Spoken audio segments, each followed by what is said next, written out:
Brentwood Grove, a residential development nestled on the outskirts of a mid-sized American city, presented the picture of suburban perfection. Curving roads, neat sidewalks, and manicured flower beds gave it a warm, welcoming feel. Each home, be it a townhouse, condo, or single-family dwelling, adhered to a carefully curated exterior palette, tasteful neutrals with matching shutters. Decorative lampposts lined the main boulevard, casting gentle halos of light at dusk. Yet behind the tidy facades, murmurs of discontent circulated. Residents whispered about overly strict homeowners association rules and an ever-present sense of being monitored. Many had moved in believing the HOA would ensure the property remained lovely. And in fairness, Brentwood Grove was undeniably lovely. But some began to feel stifled by arbitrary citations, abrupt emails about minor violations, or notes slipped under doors at the slightest deviation from the guidelines. Among the board's 5 members, 4 were generally reasonable, focusing on bigger issues like landscaping contracts or community event budgets. But the 5th, a woman known publicly as Marian Hollister and privately as Karen, took her enforcement role to extremes. She viewed herself as the last line of defense against any perceived eyesores, whether real or imagined. People grumbled, of course, whenever they got a letter about a flower pot not matching the mandated color scheme or a wind chime that violated noise regulations. But no single event had galvanized them to push back, at least not yet. These rules, for better or worse, were part of living in a uniform, well-maintained community. That said, neighbors sometimes rolled their eyes at Karen's pedantic zeal. They learned to keep an eye out for her daily inspections, often scheduled around dawn or dusk, as if she wanted to catch them unaware. Everything changed, though, on a humid day in early June, when Karen took her mission a step too far. It began with a cluster of brightly colored hanging flower pots, and ended with a wave of condemnation that would reshape how Brentwood Grove handled differences, disabilities, and basic human empathy. Though her given name was Marian Hollister, few addressed her that way. Neighbors privately referred to her as Karen because she fit every trope of the overbearing, self-important busybody. She was in her late 40s, wore her hair in a meticulous bob, and kept a notepad, or smartphone notes app, for jotting down infractions as she prowled. She had lived in Brentwood Grove for about 4 years, swiftly joining the HOA board to improve standards. Her official role was community compliance liaison, but in practice, she styled herself as a gatekeeper with near-absolute say over the neighborhood's aesthetics. Karen's approach to compliance was part paternalistic, part officious. She posted frequent bulletins on the community forum about acceptable porch decor or the correct style of mailbox. She sent formal notices for trivial matters, like a doormat that had a slightly different color scheme than authorized, or a garden gnome that didn't match the architectural motif. She believed strongly that uniformity equaled property value, that any personal expression was suspect, and that no rule was too small to enforce. Though many residents found her irritating, some quietly supported her, especially older neighbors who felt that strict oversight kept the neighborhood from sliding into chaos. Others merely tolerated her to avoid conflict. Her high-handedness sparked eye rolls, but rarely open rebellion. Privately, some surmised that Karen thrived on power in the one area of life she could control. Maybe she was lonely or overcompensating for something. None knew for sure. However, one thing was certain. Once she decided something was an eyesore, she hounded the offending homeowner until they gave in. For the most part, folks complied, because the alternative meant dealing with endless citations or potential fines. That dynamic changed abruptly when she set her sights on a particular set of hanging plants belonging to a disabled tenant. In her mind, these dangling pots were not only unsightly, but also an affront to her carefully curated sense of order. And for once, the homeowner in question was not so quick to back down, leading to a confrontation that would ripple throughout Brentwood Grove. For nearly a year, Brentwood Grove had welcomed a new face, Andrea Mason, a middle-aged woman who used a wheelchair due to a spinal injury sustained in a car accident 5 years prior. She rented a small, ground-floor condo with a modest balcony. Although the HOA had no specific guidelines forbidding renters with disabilities, Andrea's presence was somewhat unusual in a community dominated by owners. Nonetheless, she found the place serene, flat sidewalks, accessible ramps, and neighbors who mostly left her be. Andrea had developed an interest in gardening after her accident, seeing it as both a therapeutic escape and a way to add color to her surroundings. Because of her limited mobility, she specialized in container gardening, choosing hardy, easy-care plants that could thrive in hanging baskets. She suspended a few from the wooden beams framing her balcony. Even from indoors, she could see bright blooms swaying gently in the breeze, petunias, geraniums, and trailing vinca. The effect lifted her spirits. While local guidelines did allow some personal decorations, Karen's controlling nature often targeted anything that deviated from her vision of a clean exterior. But for months, Andrea's cheerful planters went unnoticed, overshadowed by Karen's focus on other violations. Then, as the season warmed and Andrea added a few more baskets, Karen's disapproving stare lingered. It was only a matter of time before the new display drew her ire. For Andrea, the flowers were more than just decoration. They represented independence and hope, tiny seeds of life she could nurture despite her physical challenges. Neighbors who visited often complimented the arrangement, noting how it brightened the walkway. No one suspected that a day would soon arrive when Karen would tear them down with her own hands, sparking a backlash that changed the entire community dynamic. A few subtle hints signaled brewing trouble. For instance, Andrea found a typed note pinned to her balcony railing one morning, reading, "Per HOA guidelines, exterior modifications must be approved. Please refrain from further clutter." It wasn't signed, but the formal language and exclamation points suggested Karen's style. Andrea shrugged it off, assuming it was a misunderstanding. She didn't realize the baskets might require any special approval.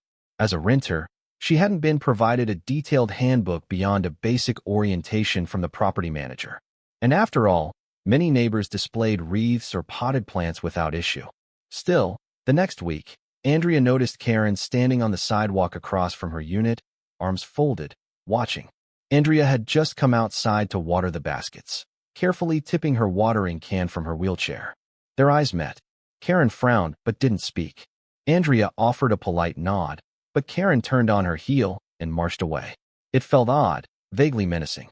Soon after, Karen posted on the HOA's online bulletin, "Reminder, all attachments, including hanging planters, must adhere to design guidelines for color, size, and location. Overly bright or mismatched items degrade curb appeal." She didn't mention Andrea by name, but the timing made it obvious. Some neighbors rolled their eyes. But Andrea, unsettled, asked a friend who also lived in the complex if her planters might violate some rule. The friend believed that as long as the pots weren't damaging the structure or blocking walkways, it shouldn't be an issue. Andrea, though, sensed Karen was itching for conflict. She resolved to keep her arrangement tidy, well-watered, and within the balcony space. She even measured distances to ensure none of the plants hung beyond the permissible edge. She didn't want trouble. The flowers, after all, were just her small source of joy. Unbeknownst to her, Karen's agitation only grew. She convinced herself these pots were a dangling eyesore, something that threatened the visual uniformity of Brentwood Grove. Over time, Karen's scorn hardened into a plan for direct action, culminating in one startling moment that would shift the entire neighborhood's attitude. One late afternoon, as Andrea was trimming dead leaves from her baskets, Karen approached from the sidewalk, calling up, "Excuse me," in a clipped, authoritative tone. Startled, Andrea looked down from her balcony. There stood Karen, wearing her usual pastel blouse, hair meticulously styled, and expression stern. "May I help you?" Andrea asked, managing a polite smile despite her nerves. Karen cleared her throat.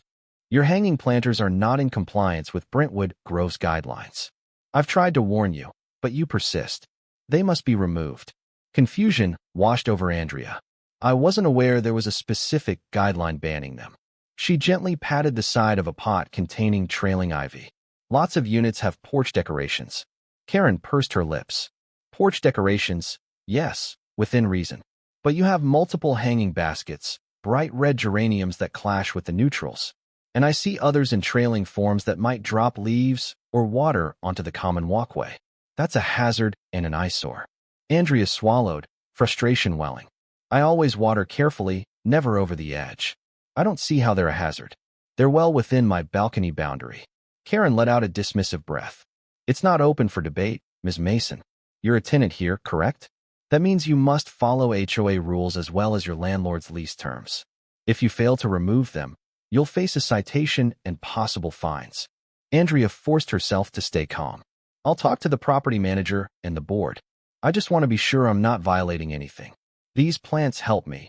She paused, not wanting to bring up her disability as a crutch, but also aware it was relevant to how she maintained her living space. Karen, unimpressed, cut her off. That's your choice, but I expect them gone by next week. She turned sharply and strode off. Andrea watched, heart pounding. She'd encountered passive-aggressive neighbors before, but Karen's direct hostility felt jarring. Did she truly have the power to force the removal of something so innocuous? Though shaken, Andrea resolved to keep the plants unless she received a formal, documented ruling from the HOA. She had no desire to antagonize anyone, but also no intention of surrendering the single aspect of horticultural therapy she enjoyed. Meanwhile, Karen retreated, convinced that if Andrea wouldn't comply on her own, more drastic steps might be required. Within days, the pressure escalated. Andrea got a typed letter on official HOA letterhead, albeit with Karen's distinctive phrasing, stating, "You have been repeatedly notified that your hanging plants are out of compliance. Failure to remove them within 7 days will result in a fine of $100, plus $10 per additional day of noncompliance." The letter cited vague architectural guidelines, but provided no direct references to a rule banning hanging baskets. Alarmed, Andrea sought help from the property manager. He skimmed the letter, raised a brow, and said he would investigate. He knew that, in principle, the HOA forbade permanent structural changes without approval, but he'd never seen them enforce such an extreme stance on a few planters. He assured Andrea that he'd speak to the board's president about clarifying the rules. Meanwhile, Karen persisted with her reminders, leaving voicemails on Andrea's phone, pointing to excess water drainage or lack of color coordination. Andrea doubted the veracity. Her geraniums matched the building's neutral red brick more than anything. The real aim, it seemed, was intimidation. Each message ended with a threat of further action if the baskets weren't gone. Word of Karen's vendetta spread among neighbors. Some expressed sympathy, advising Andrea to stand her ground. Others suggested she remove the plants to avoid trouble. But Andrea felt a moral stance forming. If she caved, Karen might target someone else next. She had a right to keep personal touches on her own balcony. That said, she dreaded confrontation and found her daily anxiety rising each time she saw a pastel blouse in the distance. The situation reached a boiling point the weekend before the alleged deadline. Karen patrolled near Andrea's unit, presumably checking if the baskets were still there. Andrea tried to ignore her, focusing on tidying up her pots. She had no clue that Karen would soon decide to handle things personally, yanking the flowers out by force. That single act of vandalism would awaken Brentwood Grove in ways no one anticipated. It was a Tuesday morning, humid and overcast. Andrea woke early, intending to water her plants before the day's heat set in. She rolled onto her balcony around 7 a.m., carefully using a long-necked watering can. Even though storm clouds threatened, she liked giving a controlled drink to each pot, ensuring no drips fell outside the railing. She wore gloves, making sure to pick off any yellow leaves. Tending to her flowers felt calming, centering. By 8 o'clock, she'd finished. She went back inside, leaving the sliding glass door slightly ajar to let in fresh air. She brewed coffee, started checking emails on her laptop. Through the glass, she could see the vibrant reds, pinks, and greens of her plants swaying in a light breeze. Rain might come later, but for now, everything looked peaceful.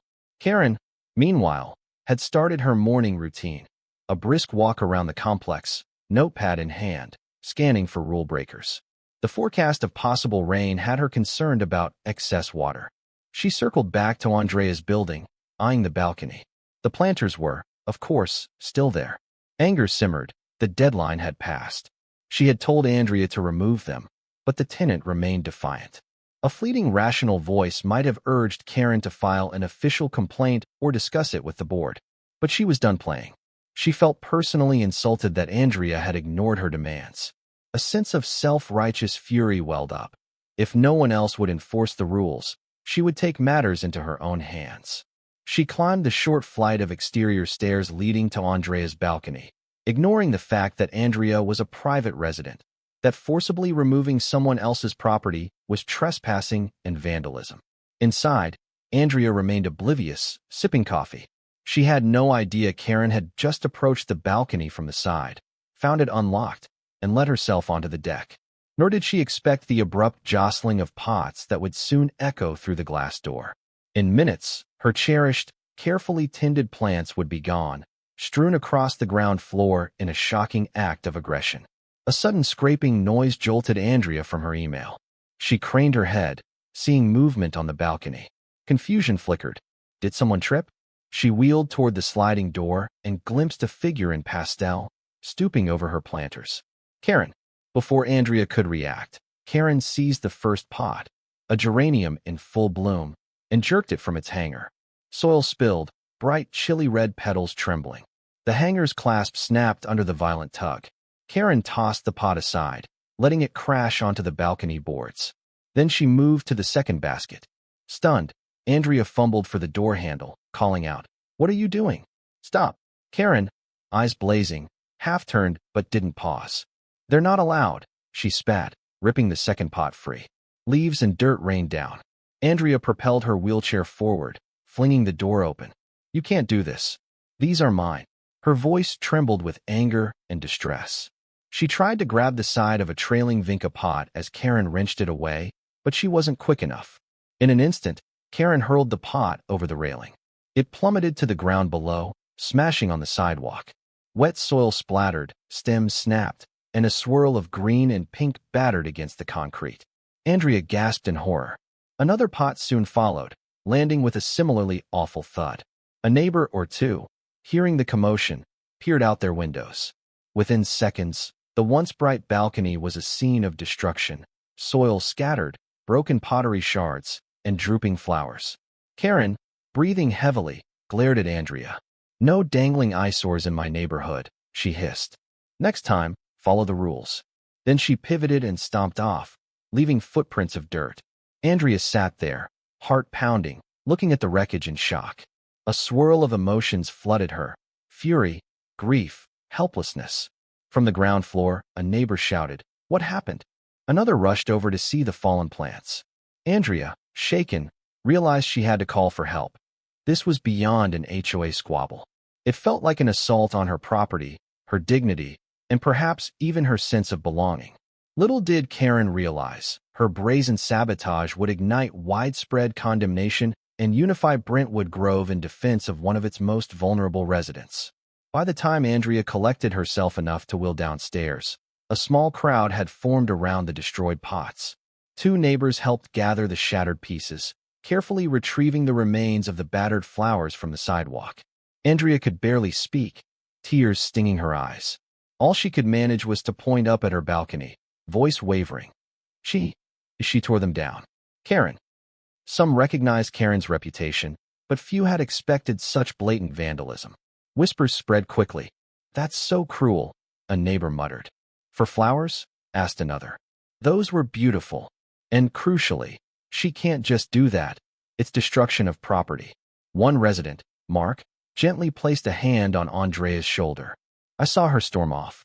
Are you okay? Do you need me to call the police or the HOA board?" Andrea nodded, still in shock.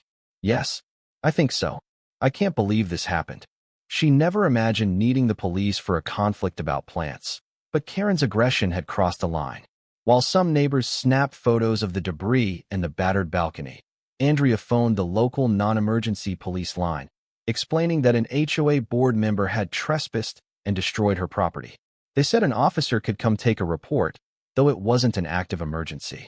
Meanwhile, other residents phoned or texted the HOA's president, Mark O'Donnell, urging immediate action. "She's vandalizing someone's personal items," they insisted. Andrea felt numb, angry, and humiliated.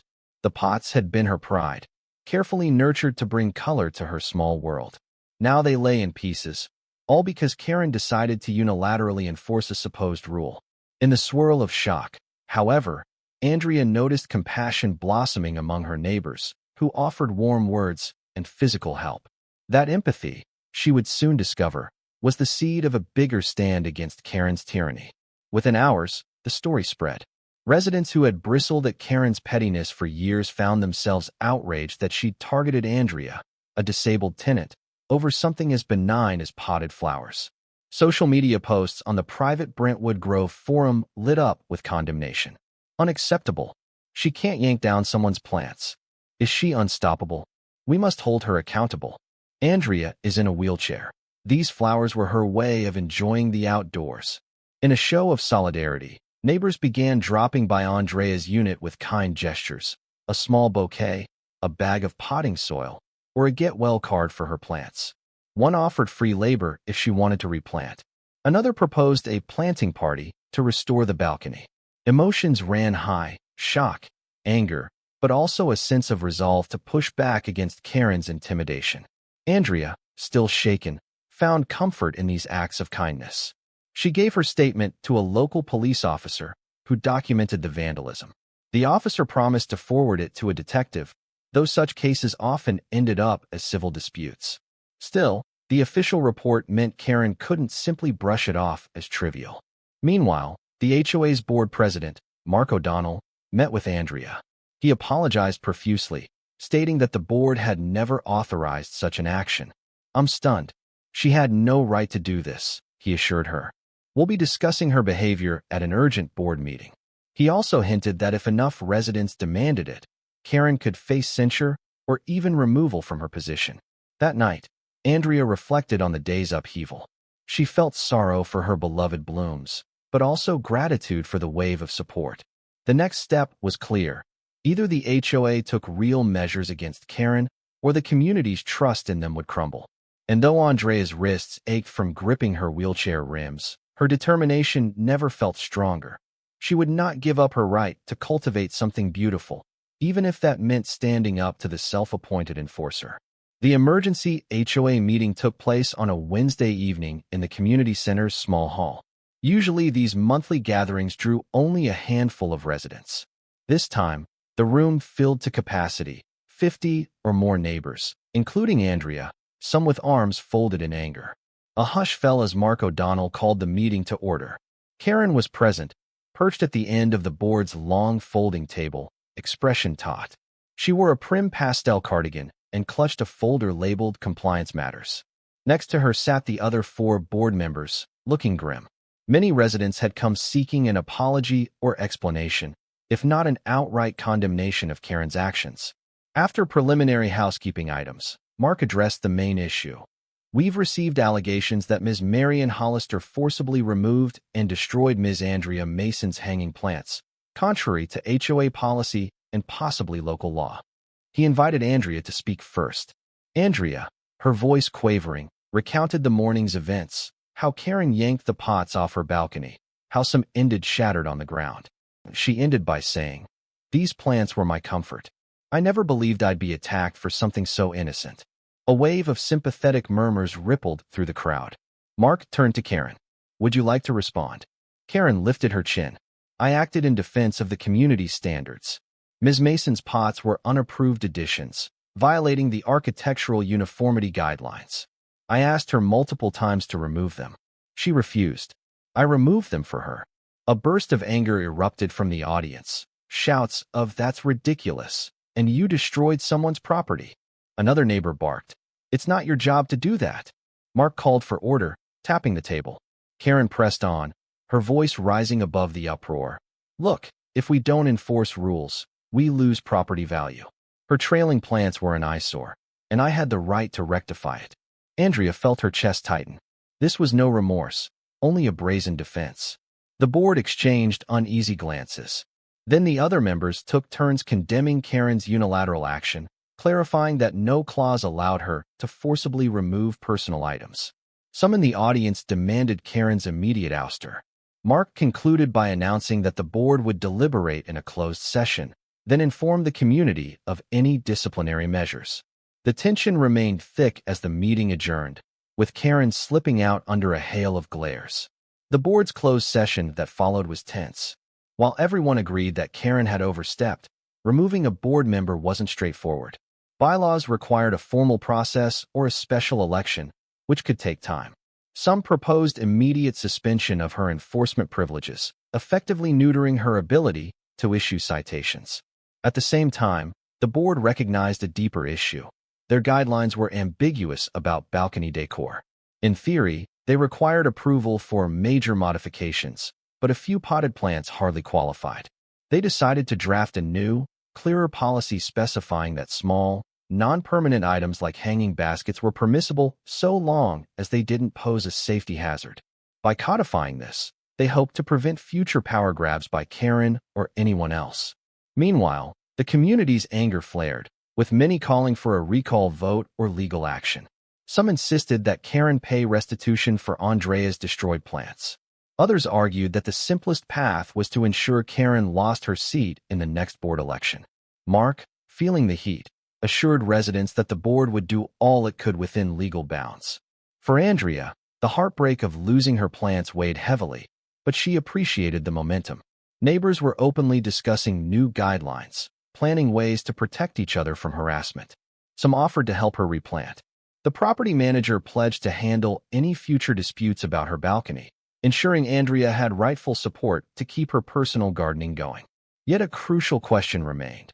Could Karen face any real consequences for her vandalism, or would she persist in her role, emboldened by a lack of immediate punishment?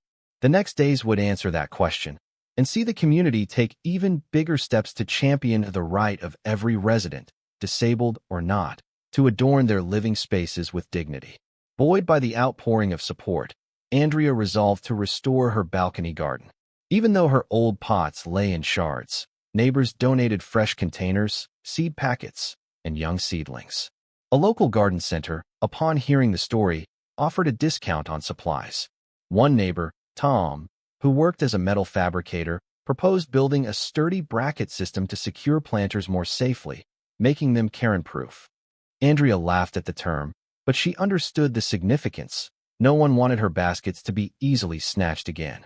Over the course of a sunny Saturday, a crew of volunteers gathered at Andrea's balcony, installing the custom brackets along the railing.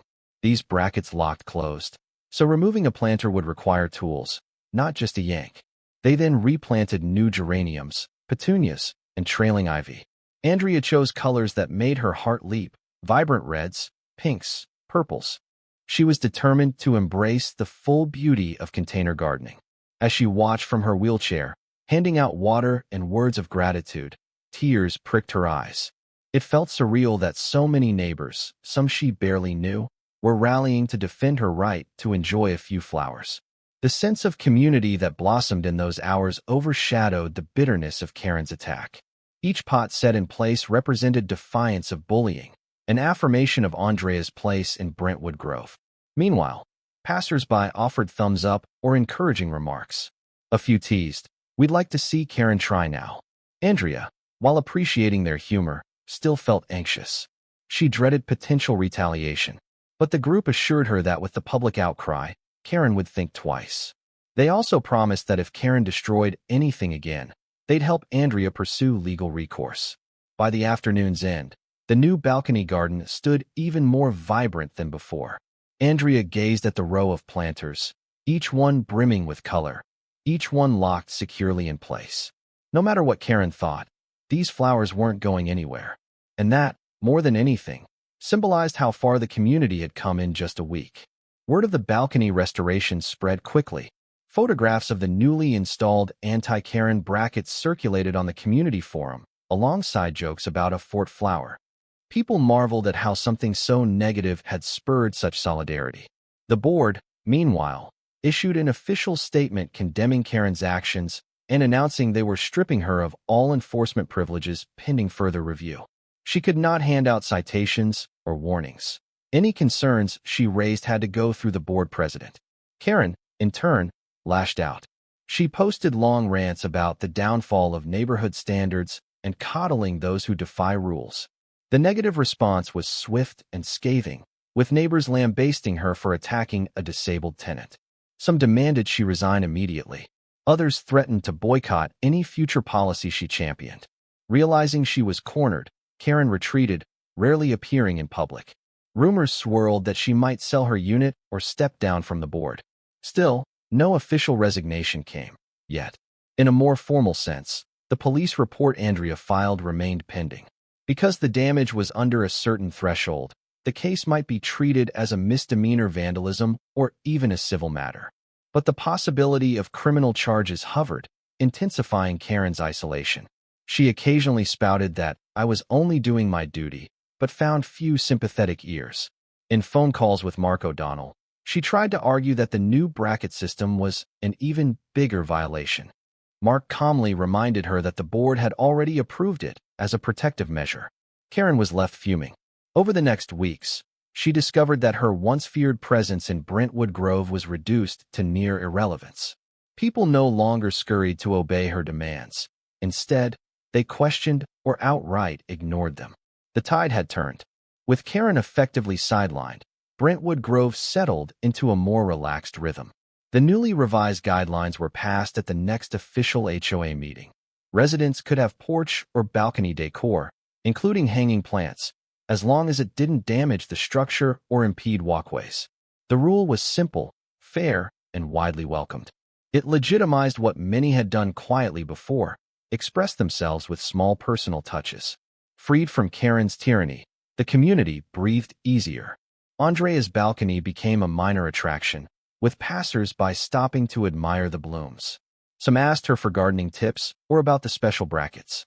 She was happy to share, feeling less like an outsider renter and more like a valued neighbor. The traumatizing memory of Karen ripping out her pots still weighed on her, but every time she looked at the new arrangement, sturdier, more colorful, she felt a sense of victory. Meanwhile, other neighbors found the courage to personalize their homes in small ways. A retired couple hung wind chimes without fear of censure. A single father let his kids draw chalk murals on the driveway. The board, far from objecting, recognized these harmless gestures as signs of a healthy, vibrant neighborhood. As for Karen, her influence eroded further. With each day that passed without chaos, her dire warnings about eyesores lost credibility. She still lived in Brentwood Grove, at least for the time being. But her letters no longer carried weight, and she attended board meetings only as a silent figure, overshadowed by the new sense of unity. Some believed she might quietly move away after her term ended, but for now, she remained a subdued presence. In the end, the fiasco over hanging plants proved a catalyst for Brentwood Grove to reaffirm its values of acceptance and community spirit. Where once fear of citations stifled creativity, residents now felt emboldened to make modest, tasteful enhancements to their spaces. And for Andrea, every new leaf and bloom on her balcony symbolized not just resilience, but also the gentle power of neighbors uniting against injustice. Thus, what began with a destructive act ironically birthed a stronger sense of belonging. The swirling color of the plants, locked firmly in place, stood as a testament that one person's hostility cannot suppress a community's compassion or the simple joy of watching flowers grow in the sunlight.